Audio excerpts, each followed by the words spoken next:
Hi, everyone. Like Elizabeth said, my name is Sarah. I'm in the clinical psych area. I do feel like I need to talk to Jacob after this talk because I have one of these big sample sizes. My project is titled Understanding Associations Between Perceived Discrimination, Metabolic Syndrome, and Executive Functioning. So to give a brief overview of what I'm going to be talking about today, I'm going to be giving some background about perceived discrimination. Then I'm going to talk about a conceptual model that I find to be very helpful when I'm trying to kind of understand this prior work. Then I'm going to talk about the current project, so participants, measures, and data analysis, and then talk about the results, conclusions, and implications. So when I'm talking about discrimination, I'm really talking about unfair treatment of either a person or a group of people due to either actual or perceived membership of a particular group. And these groups can be very broad. It can be anything from like age to race to gender to religion, etc.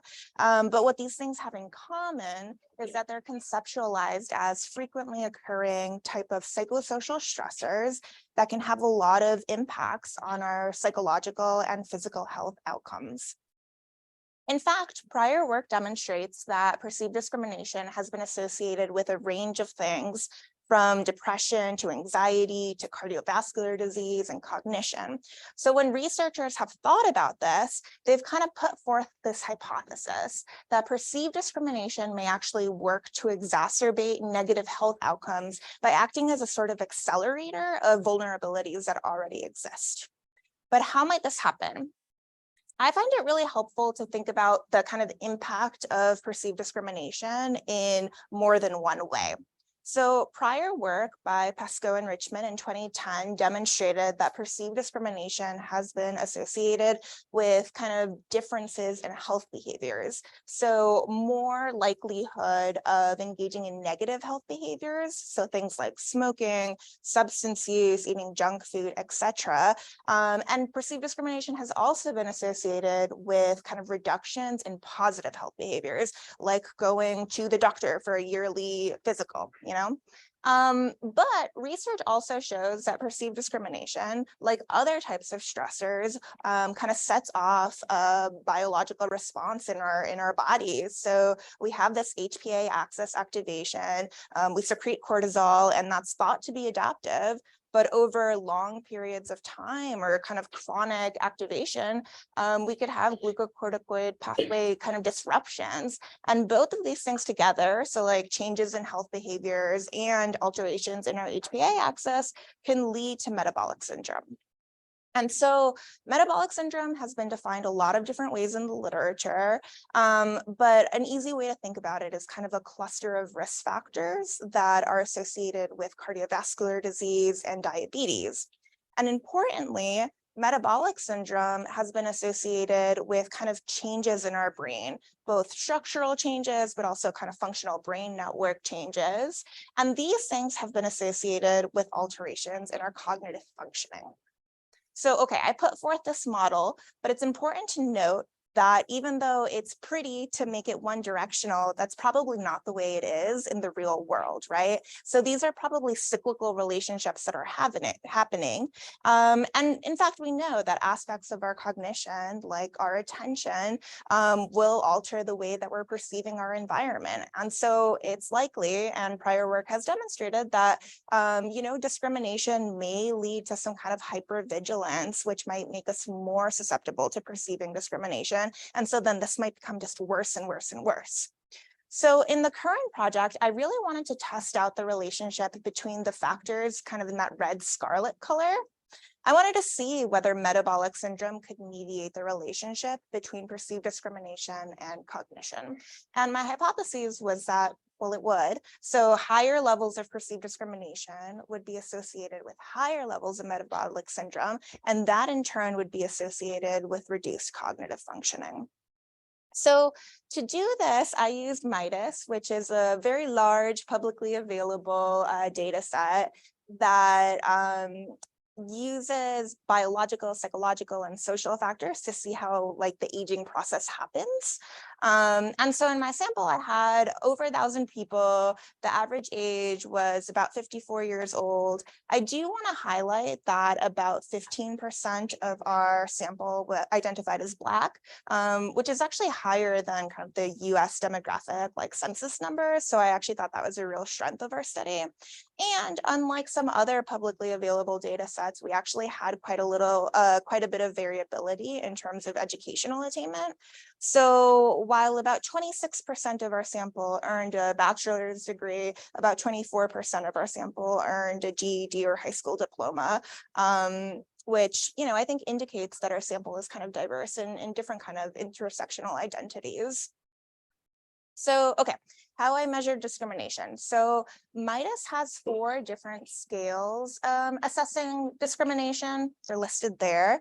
And in order to have a very kind of robust metric of discrimination, I created a composite for each participant. The reason that I did this was because I really wanted to have more of a kind of a comprehensive measure of adversity. And I wanted to minimize comparisons that I was doing here. So it's this perceived discrimination composite that's used in the subsequent analyses.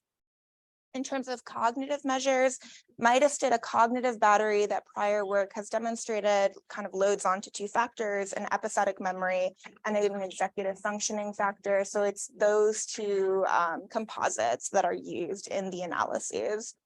And then in terms of metabolic syndrome, I mentioned before that, metabolic syndrome in research has been defined a lot of different ways. I actually replicated work by Marsland et al. In 2010, where they used a confirmatory factor analysis approach. So these were the variables that I put into my model. They loaded onto these 4 subfactors, and then that loaded onto this higher level metabolic syndrome latent factor. And so when we looked at goodness of fit metrics, everything was acceptable. And so it was that metabolic syndrome latent factor that we then used in our mediation analyses.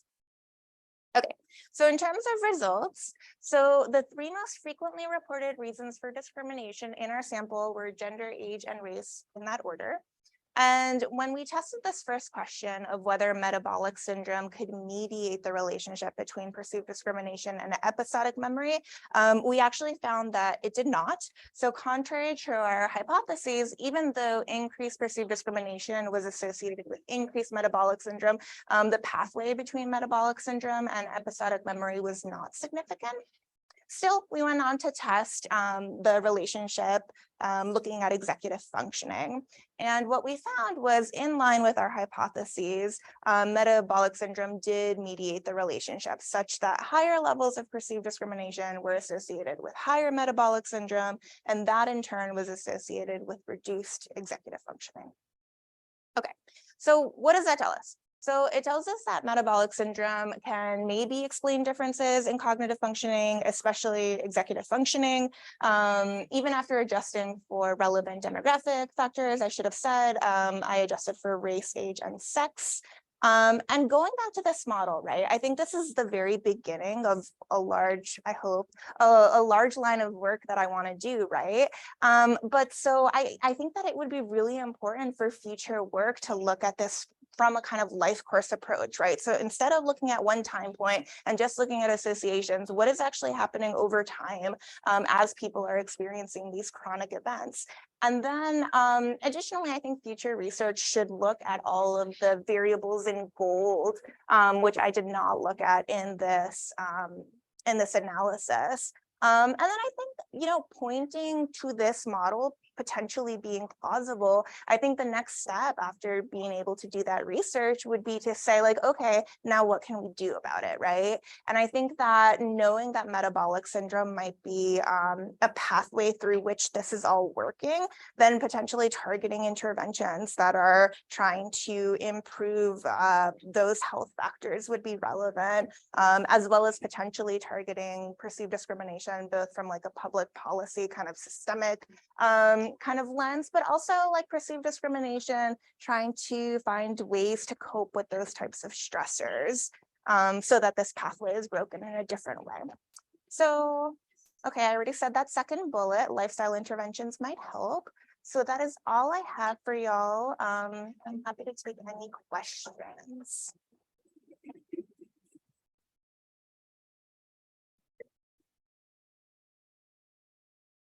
Can you go back to your last slide for a second?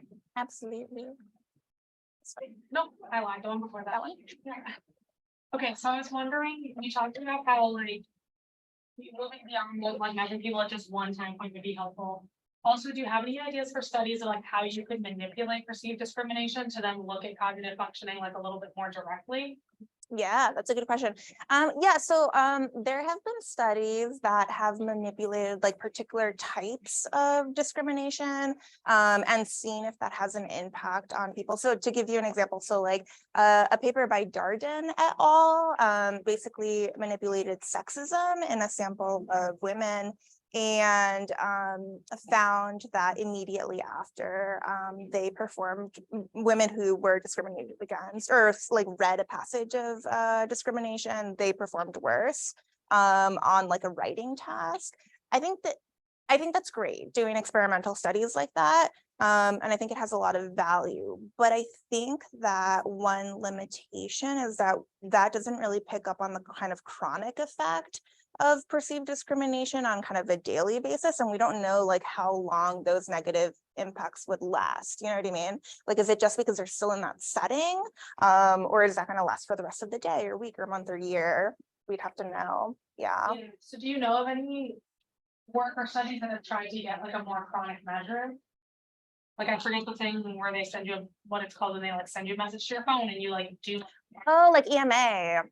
Yeah. So yeah, I actually, that's funny that you bring that up. I actually wrote a grant that did not get funded to try to look at using EMA on like on this question. So I was not able to do it. But I hope that someone will. Yeah. Go ahead.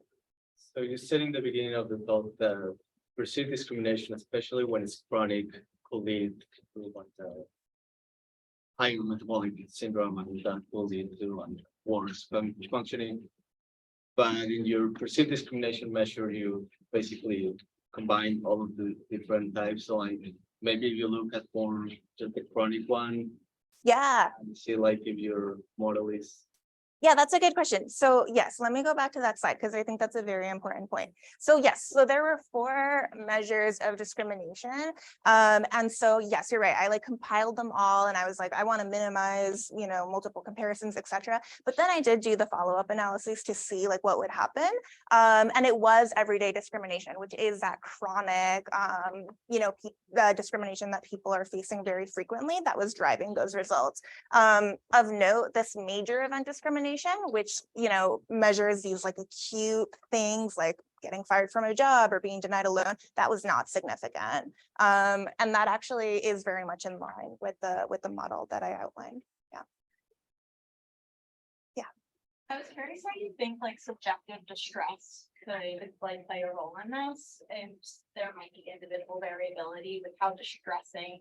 Well, even if they're receiving high discrimination, how distressing that is to them. Yes, 100%. So yes, I would actually argue that, okay, I don't have a model of this right now, but I guess, so I mentioned, I mentioned that this, some people are going to be more hypervigilant, they're going to perceive more discrimination potentially, but I think you're right. I think that the way that we are able to kind of evaluate those discriminatory experiences will shape our then reaction, right? And so like if you do like a Lazarus and Folkman kind of approach to stress and coping, you would think like, okay, if I have the resources to cope, then it won't be as stressful, and then maybe this all stuff won't happen. So yeah, I 100% think that would be important to look at. That's not something that's available in this publicly available data set, though.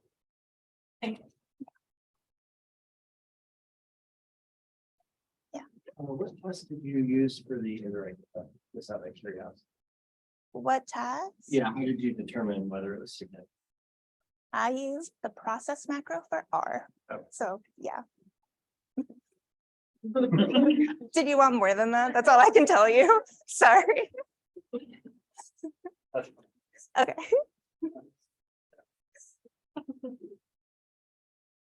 Okay, great, thanks. Okay. So that is our graduation presentation. So now we're gonna take a break until 5:15. There is food in the connecting room there, so please go grab food. If you're staying for the workshop, come back, in here at 5:15 for the workshop. Also, if we can have the graduate student presentation.